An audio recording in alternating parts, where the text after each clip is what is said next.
Hello, my friends. Welcome back to English Unleashed. I'm Tom. Today, I have a very long and detailed episode for you. In this episode, I will give you a simple and easy to understand summary of an important book. The book is called How to Build Self-Discipline by Martin Meadows, but I won't explain the book in a complicated way. Instead, I will tell you about it using very simple English. I will choose easy words, speak slowly, and include many examples. I will also connect each idea to learning English, because this podcast is not just about the book. It is made to help you learn English in a natural and simple way. My goal is for you to understand every part of what I say. I want you to feel comfortable listening. I also want you to share new ideas about self-discipline and teach you new ways to improve your English every day. This episode is quite long, almost like a small course or a program for your mind. So, relax, sit somewhere comfortable, take a walk slowly, or make a cup of tea, and listen carefully. Let's get started. Before we talk more about self-discipline, it's important to understand what it really means. Self-discipline is about doing things even when you don't feel like it. It's about controlling your actions. It means saying yes to good things and no to bad things. For example, maybe you want to learn English. You know it's important for your life. You want to speak better, understand movies, and feel confident. But some days, you might feel tired. You may not want to practice, listen, or open your book. This is normal. Everyone feels like this sometimes. Self-discipline helps you keep going even when you're tired or don't feel motivated. It's like a small light inside you that says, I can do this. You might tell yourself, I will study for 10 minutes. It's easy. I can do it. I won't stop. That's self-discipline. The book compares self-discipline to a muscle. Just like muscles get stronger when you exercise them, your self-discipline also gets stronger when you practice it regularly. If you don't use it, it becomes weak, but if you practice every day, it becomes powerful. Let me give you a simple example for learning English. Imagine you listen to English for just 10 minutes every day. That's not a lot of time. You could do it in the morning, while walking outside, or at night. The important thing is doing it every day.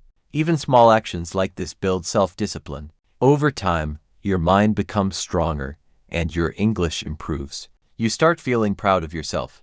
Your discipline grows along with your language skills. Self-discipline isn't about being perfect. It's about being consistent, doing small actions many times. This is the main idea of this chapter. Small actions done repeatedly make your mind stronger over time. Now, let's discuss why self-discipline is so important. Why does it matter in your life? And why is it essential for learning English? Self-discipline gives you the power to change your life. If you want to learn a new skill, find a better job, or become healthier, discipline is necessary. Almost all good things in life come from discipline. Here's a simple example. Imagine two people. Person A studies English only when they feel motivated. Maybe some weeks they do, and other weeks they don't. Over time, their English doesn't really improve because their effort is not consistent. Person B, however, studies English for 10 minutes every morning. Whether they feel good or bad, tired or tired, they still do it. After a year, this person will speak better, understand more, and feel more confident because of their discipline. This shows that self-discipline produces real results. It helps your life move forward and turns your dreams into reality. Without discipline, dreams stay just dreams. With discipline, they become real possibilities. That's why the book says discipline is more important than motivation. Motivation can give you energy for one day, but discipline gives you the strength to keep going for many years. Many people think motivation and discipline are the same, but they are not. Motivation is a feeling you can wake up feeling excited or tired. It comes and goes. Discipline, on the other hand, is a choice.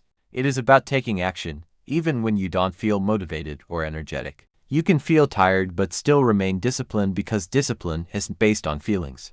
It's based on a decision, a commitment to do what's necessary to reach your goals. It is possible to experience feelings of laziness or boredom but still maintain discipline. These emotions do not negate your commitment or ability to stay disciplined. This is because discipline often surpasses motivation in strength and durability. To illustrate this, let's consider learning English as an example. There will be days when you feel happy and eager to learn. On such days, you might spend an hour practicing English, listening, reading, or speaking. This enthusiasm stems from motivation and emotional boost that inspires action. However, motivation can be fleeting. It comes and goes, often dependent on how you feel at a given moment. The true test of discipline is what happens when motivation wanes. On other days, you might feel exhausted or unmotivated. Despite that, if you set a small, manageable goal such as committing to just 10 minutes of practice, you are exercising discipline. Showing up and doing even a little work when you don't feel like it is what truly propels progress. Motivation is what starts you off, but discipline is what keeps you going consistently. When it comes to learning a language, persistence and ongoing effort hold greater importance than initial enthusiasm. This lesson about discipline is simple but powerful. It's better not to rely solely on motivation. Instead, cultivate discipline. When motivation feels weak, do something small, just a few minutes that you can accomplish without too much effort. The key is to avoid giving up altogether. That small commitment, repeated regularly, builds resilience and productivity over time. Now, let's talk about habits. A habit is a behavior that you repeat consistently, often so frequently that it becomes automatic, effortless, and integrated into your daily routine. Developing self-discipline becomes easier when you establish simple habits. The idea is not to create large, difficult routines that require hours each day, but rather to focus on small, manageable acts that you can do every day. For example, you might listen to a short English podcast for 5 minutes, read a small paragraph, watch an easy video, or silently repeat a sentence to yourself. These actions are tiny, but, over time, they strengthen your skills and discipline. The crucial advice is to start very small, much smaller than you might think necessary. Small steps are less intimidating and more sustainable, making it easier to practice daily. Imagine you want to improve your listening skills. Committing to listening for an hour daily might feel overwhelming initially, leading to burnout or giving up. Instead, start with just 3 minutes. That's an easy, safe, and achievable goal. Over time, as your concentration and confidence grow, you can increase the duration gradually. This gradual development leverages the fact that small, consistent successes, small wins build confidence, motivation, and a sense of achievement. These tiny victories pave the way for larger accomplishments. The importance of starting small extends to many areas of learning. It's more effective to do a little each day than to attempt a large task only once or sporadically. Small, daily actions cumulatively lead to long-term growth and strength. Let's consider the challenge of resisting temptation. Temptation is anything that pulls your attention away from your goal, like distracting social media, games, or unrelated videos when you're trying to study. The easiest way to overcome temptation is to eliminate it from your environment. For example, when practicing English, keep your phone out of reach, close unnecessary apps, mute notifications, and find a quiet, distraction-free space. Simplifying your environment minimizes the opportunities to be sidetracked and helps you focus. This focus makes self-discipline much easier to sustain. The concept of willpower is also essential. Think of your willpower as a battery that is strongest in the morning, but gradually drains as the day progresses. When your energy is at its peak, you should prioritize important tasks like studying English. This means timing your practice sessions during periods when your mind is freshest, usually mornings, or whenever you feel most alert. Can dramatically improve your ability to stay disciplined. For example, if studying at night leaves you exhausted and unfocused, your efforts may be ineffective, and you might give up early.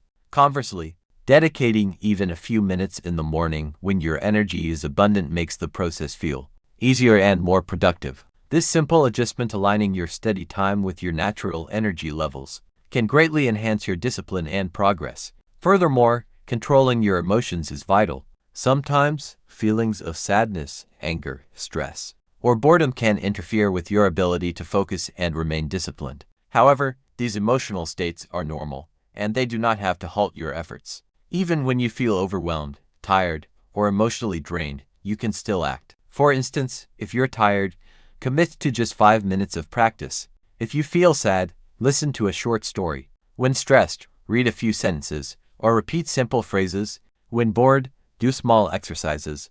The key is recognizing that feelings and actions are separate. You can acknowledge what you're experiencing emotionally, while still choosing to do something productive. Discipline involves acting despite your emotional state, not waiting for the perfect moment or feeling. Finally, the power of small wins should not be underestimated. Every tiny success, listening for a few minutes, learning a new word, or completing a brief exercise, contributes to your confidence, positivity, and momentum. These small victories make you feel capable and motivated, encouraging you to continue. Over time, these accumulate into significant progress. Daily practice is the backbone of discipline. Consistency is more impactful than sporadic, long sessions. Regular, even brief, daily efforts lead to steady improvement, strengthening your skills and discipline habits. If you study a little every day listening, speaking, reading, or thinking in English, you reinforce your skills and make them second nature. Even if progress seems slow, persistent daily effort yields enduring results. It's also important to remember that mistakes and setbacks are natural. You will have times when you stop, feel lazy, or forget your routine.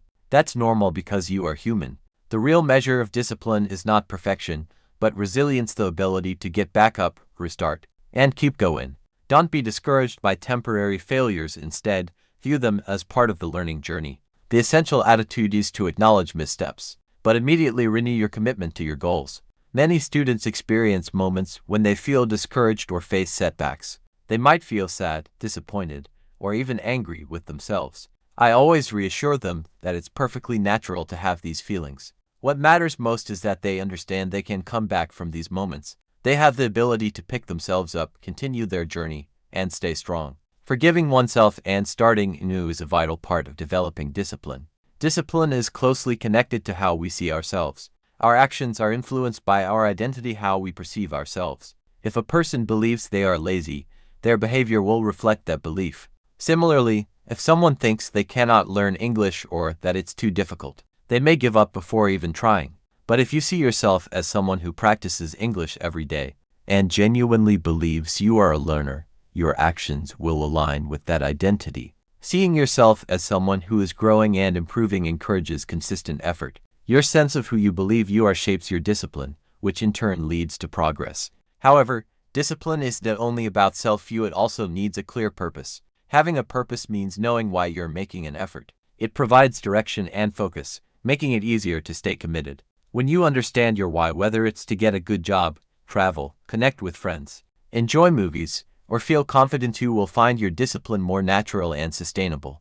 A strong purpose fuels your motivation, especially during challenging times. The energy behind discipline also hinges on enjoyment. When learning or practicing is fun, you're more likely to continue, whereas boredom can cause you to stop. So, how can you make learning English more enjoyable? One effective approach is to select content that feels easy and engaging. Find stories you like, watch videos that make you smile, and choose topics that interest you. Conversing about familiar, friendly subjects like travel, food, or daily life can make the process feel natural and less overwhelming. Repeating funny sentences, talking about your day, and engaging with light-hearted content help your brain relax and create positive associations with learning. An important idea is that you don't need to complete everything at once. The key is to take the first step. Just starting is enough. Often, the hardest part is simply beginning. Once you've taken that initial step, momentum grows, and continuing becomes easier. For example, if you feel tired or lazy about studying English, tell yourself you only need to study for a minute. That brief commitment lowers resistance. After just a minute, you're likely to keep going because your brain has already begun to engage. The first step acts as the door to progress. It's the foundation for building a routine. Based on these principles, I want to suggest a very simple program inspired by these ideas, tailored to help improve your English daily. The program involves small, manageable actions that you can do every day. When you wake up, spend a minute listening to English, perhaps a short podcast or audio. During the day, read a brief text in English. In the evening, repeat a couple of short sentences to yourself. Before you go to sleep, learn and remember one new word. These small activities, repeated daily, gradually strengthen your brain and build your discipline step by step. They create a habit that encourages growth and confidence. You can modify this routine, adding more actions or keeping it simple. What matters most is maintaining a daily practice. Consistency is what truly leads to progress. Remember, success doesn't require perfection. It's about taking small, consistent steps over time. Thank you for listening to this episode of English Unleashed. Throughout this journey, you've learned that discipline isn't something to fear. It's a gentle, daily practice. It's simple, achievable, and within you. I'm very proud of you for being committed, for learning, and for taking steps toward your goals. Keep studying, keep practicing, and most importantly, keep believing in yourself. Until next time, stay motivated and keep moving forward. Goodbye for now.